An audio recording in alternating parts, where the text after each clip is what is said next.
Do you struggle to rest at the end of the day, or do you always feel just a little bit anxious? I used to think that if I was more productive during my day than at the end of it, I would rest better, but I was very, very wrong. In this video, I'm going to show you where your anxiety is actually coming from, so you can start to get some control back in your life. I'm going to start by helping you identify the true sources of stress.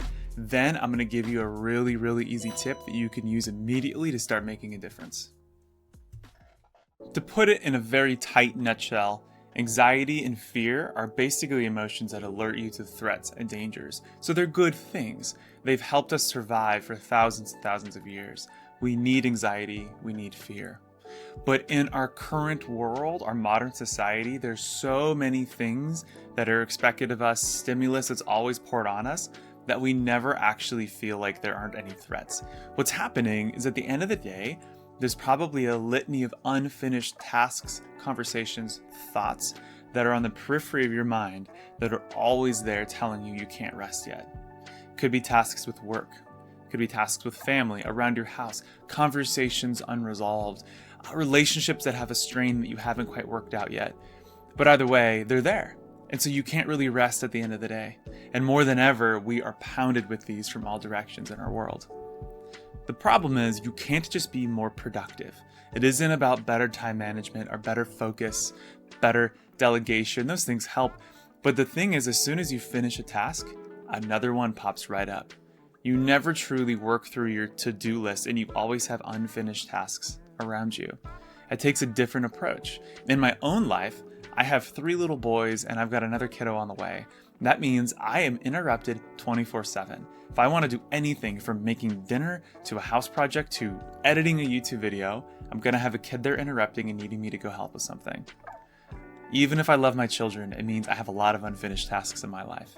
And I feel unrested. I feel anxious and uneasy at the end of the day constantly. This is a major problem for me because there's all these tasks I can't quite get to. Now, it's helpful to know where your stress is coming from, to take away the ambiguity and say it is because of these unfinished tasks and the fact that I can't actually lessen my to-do list in the long run. That's helpful. But next we got to talk about something you can do about it and how you can start to reduce this pressure on you right away and you can rest easier. Now the trick is you need to redefine a word, a simple word you use all the time, and that word is done. Done needs to mean something different than it used to.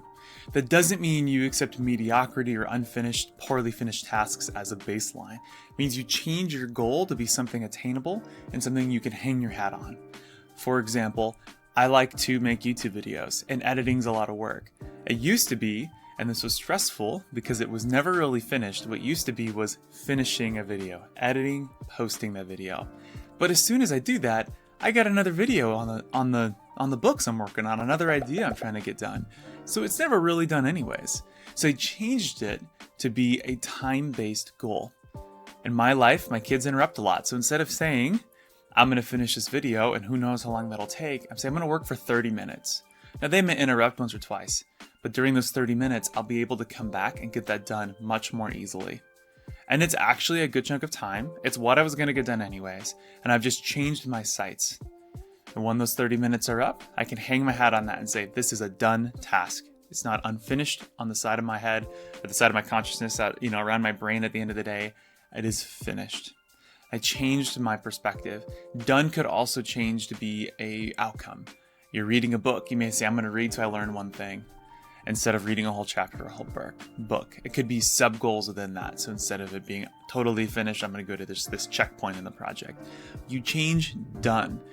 Obviously, you need to be responsible. You need to know when the full deadlines are due. And it's not that you're rewriting your whole existence, but you're just changing your day-to-day perspective so that at the end of the day, you can say, I am finished with these tasks, and you have a much easier time to rest.